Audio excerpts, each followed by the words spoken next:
Bienvenidos una vez más a Relatos del Diablo. El tema de este video es demonios, orígenes y creencias. Antes de comenzar, queremos invitarlos a que se suscriban a nuestro canal dando clic en el botón suscribirse y activar la campana de notificaciones para que no se pierdan ninguno de nuestros videos. Comenzamos con Relatos del Diablo. Hola a todos, nos encontramos en un nuevo video de Relatos del Diablo. Me acompaña como siempre Brujo. En esta ocasión hablaremos sobre demonios. ¿Cómo te encuentras el día de hoy, Brujo? Algo dolorido, tuve un pequeño accidente en la tarde, pero pues aquí seguimos, ¿no? Sí, casi mueres. Muy bien, como les comentábamos, el video de hoy es sobre demonios. Más que nada los orígenes, las creencias que se tienen sobre algunos. Y vamos a hablar de un par de los quizás más famosos, ¿no? Este tema es muy interesante para nosotros. Y entonces pues sí batallamos un poquito como para elegir de qué íbamos a hablar, porque tenemos demasiado material. Pero creo que pudimos resumir por lo menos lo más importante, ¿no? Comenzamos con esto. En demonios, en religión, ocultismo y folclore, un demonio o Yark, como se le suele llamar a veces, es un ser sobrenatural que se describe como algo que no es humano y que normalmente es maligno, no es malévolo. En las religiones del Oriente Cercano, así como en las derivadas religiones que provienen de Abraham, incluyendo pues la demonología medieval, un demonio es considerado un espíritu impuro o maligno, el cual puede causar una posesión demoníaca y puede ser expulsado por el ritual del exorcismo, ¿no? Esa es la creencia que se tiene o la que es mayor difundida.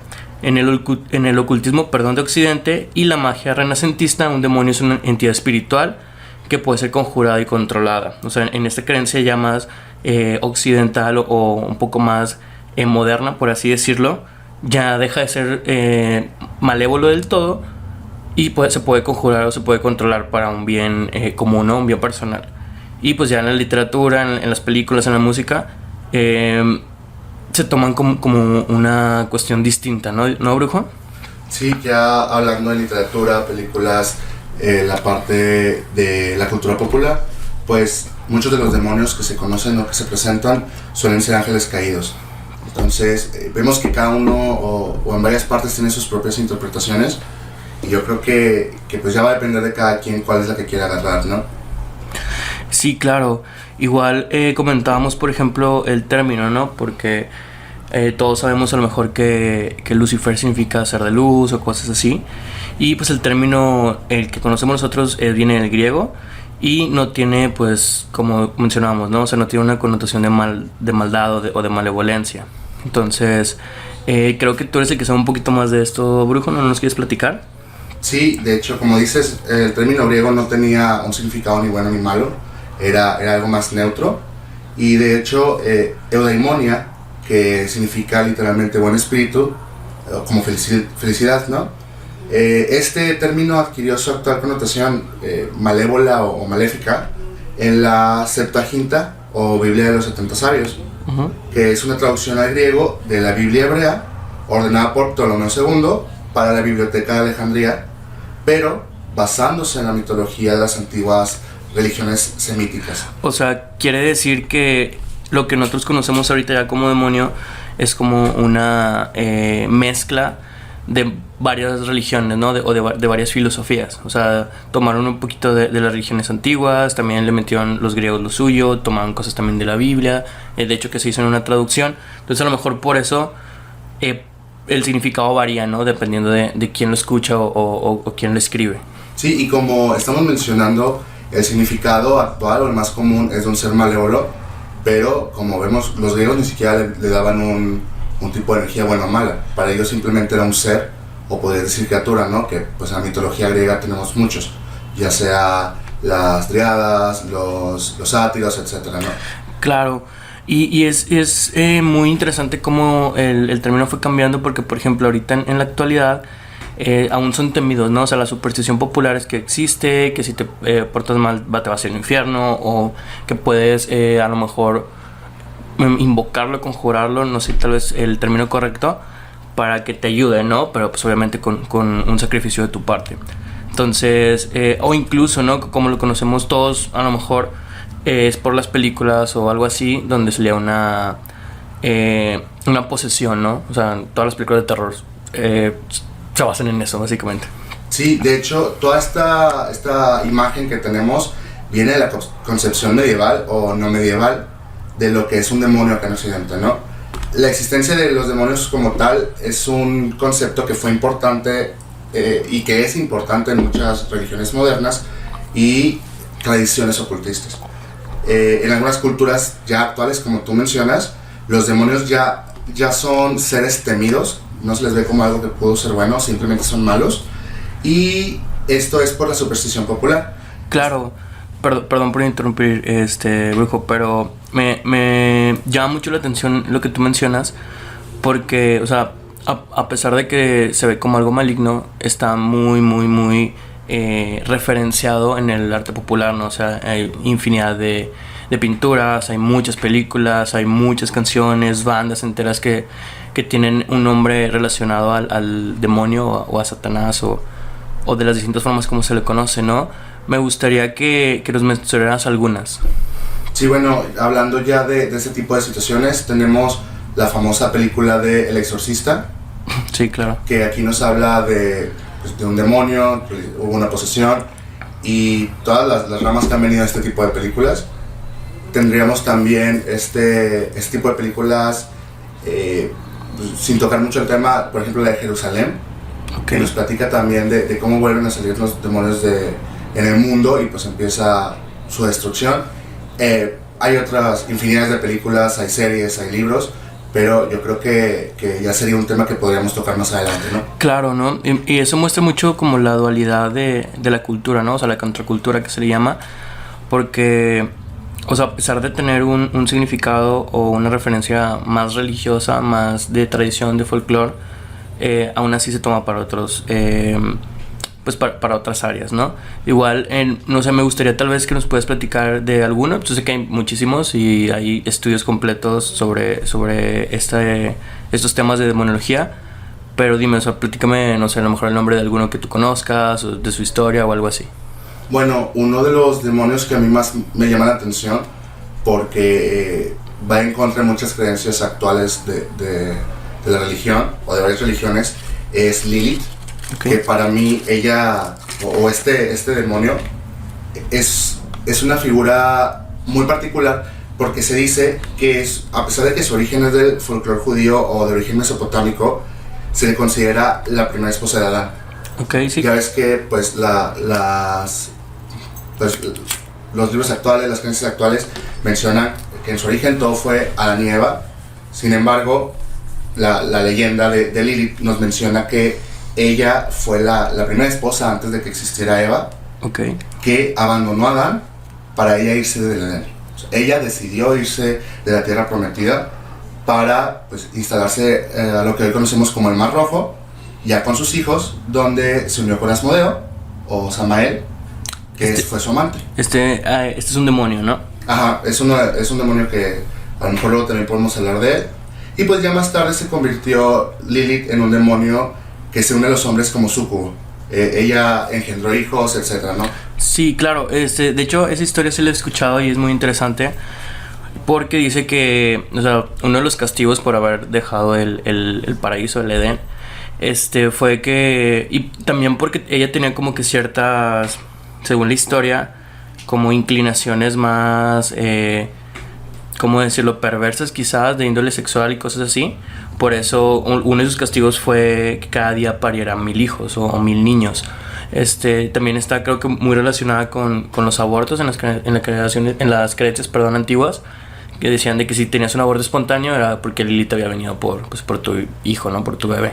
Sí, de hecho, Lilith es el origen de este tipo de demonios, como le mencioné, los súcubos, que son cierto tipo de demonios sexuales completamente, que se alimentan del vigor de los seres masculinos, en este caso de los hombres, y por eso es que se le relaciona también a muchas creencias relacionadas con los nacimientos o los abortos, los niños, y pues principalmente con el deseo carnal de los hombres. Claro, y es muy interesante porque como todo es una cadena, ¿no? O sea, ahorita que mencionaste a Samael, por ejemplo, Samael también es otro demonio, es que su nombre se traduce literalmente del hebreo como veneno de Dios o ceguera de Dios, obviamente referenciando su maldad, y pues se le conoce de muchas formas, ¿no?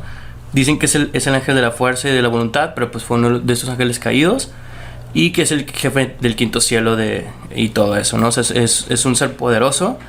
Se dice también, según la creencia, que es uno de los 7 regentes del mundo, que tiene todo un ejército a sus órdenes, y también que él mismo fue el que tentó a Eva, convertido en una serpiente, ¿no?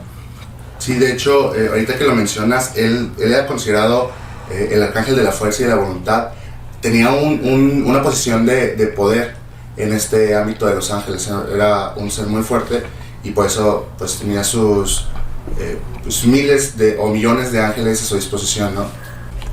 Y de hecho, así como mencionabas, él no solo tentó a Eva, sino que la sedujo, y fue mediante esta situación en la cual Samael engendró junto con ella a Caín, que podemos ver como el origen o el fundador de la estirpe de los réprobos o de los malos, ¿no?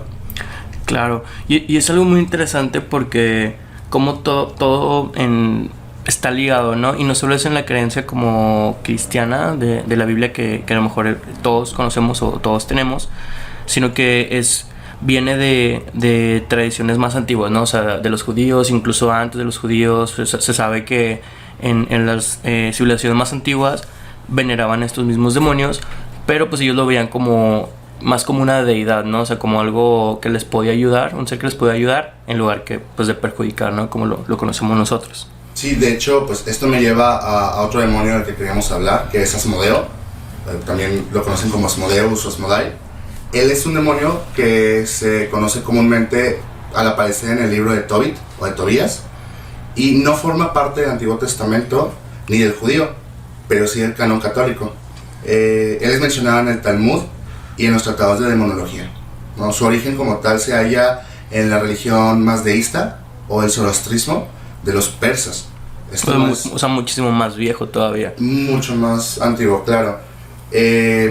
Probablemente dicen que llegó al judaísmo durante el tiempo en el que el pueblo se halló bajo la dominación persa, por ahí del siglo VI a.C., y ya más tarde parece que hacia el siglo II, si mal no estoy, pasaría ahora sí al cristianismo, debido al libro de Tobías que mencioné ahorita, que es un antiguo escrito hebreo, donde Asmodeo se enamora de Sara, que es hija de Raquel, y cada vez que aquella contrae matrimonio, mata al marido durante la noche de bodas, para así llegar a matar a 7 hombres, los cuales, o el hecho que va a hacer que impida que ella consuma el matrimonio.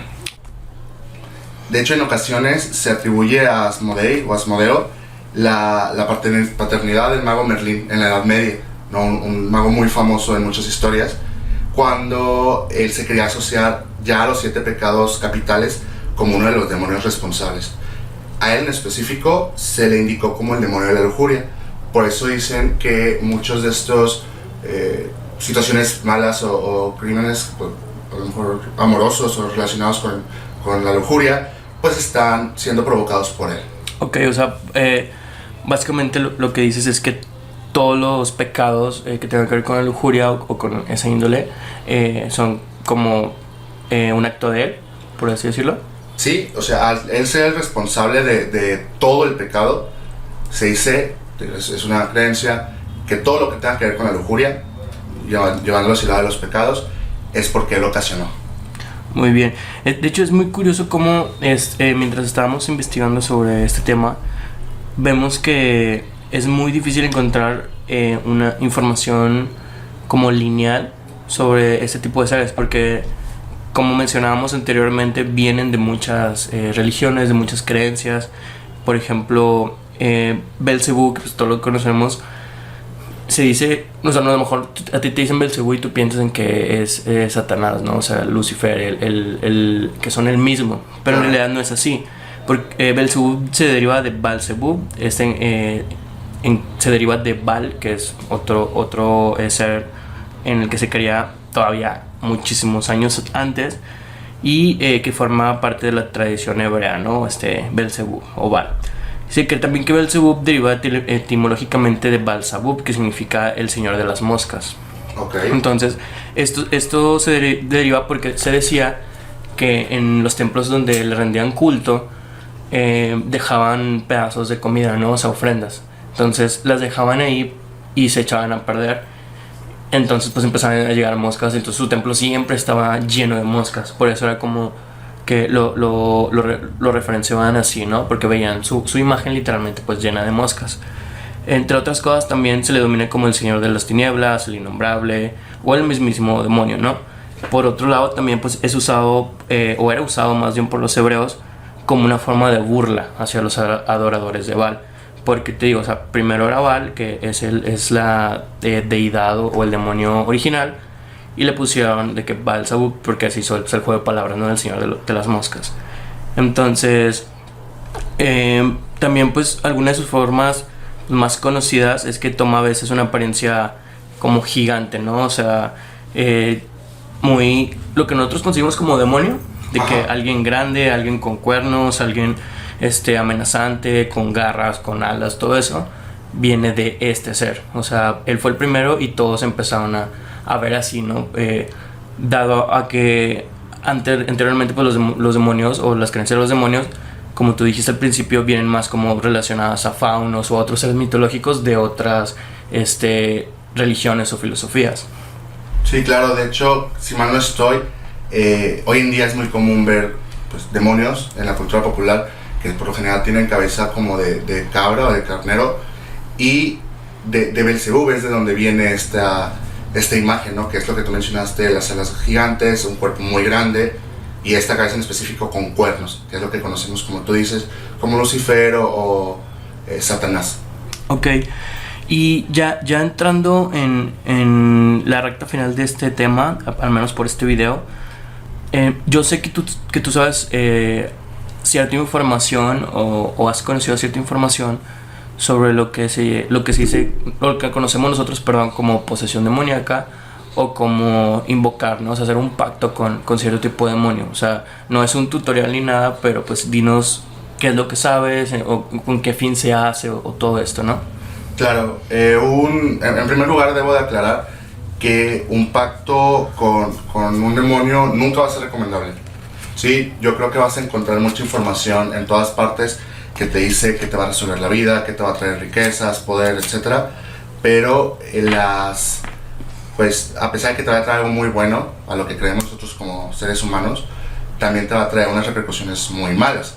Te estoy hablando ya de lo que tú mencionas como una posesión o de incluso llegar a los sacrificios humanos, ¿no? La mayoría de estos actos pues va a depender de qué tipo de ser tú estés conjurando. Entonces, para los que conocen un poco del tema, los demonios pues también tienen su jerarquía, y entre más grande o más fuerte sea tu deseo, pues, o lo que quieres conseguir de esto, el demonio puede ser más grande o más fuerte. Digamos que si quieres conseguir un poder absoluto, pues a lo mejor vas a estar buscando invocar a Belzebú, pero esto te va a llevar a ti a hacer un ritual que puede incluir o que puede hacerte, por ejemplo, ir hacia los sacrificios humanos, seres puros, ¿no? Como matar niños, o personas que están cerca de la muerte, lo cual pues ya estamos hablando de crímenes. Claro, y normalmente, se cree o se conoce que al hacer este tipo de pactos, pues el precio es mucho mayor, ¿no? O sea, si tú pides algo, lo que te lo van a cobrar es 10 veces mayor. Entonces, hay muchos casos históricos documentados, entre comillas, de personas o de personajes que vendieron sus almas al diablo. De igual forma, es un tema, como les comento, que vamos a tocar más a fondo en algunos de los siguientes videos. Y ya nada más para finalizar, pues los invitamos a que nos hagan llegar sus relatos, que los pongan en los comentarios, o algún tema del que les gustaría que habláramos o debatiéramos en este espacio. Además, les queremos recordar que busquen nuestro grupo de Facebook, Relatos del Diablo, donde vamos a estar llevando algunas discusiones y van a poder tener contacto más directo con nosotros. Esto fue Relatos del Diablo. Muchas gracias por escucharnos.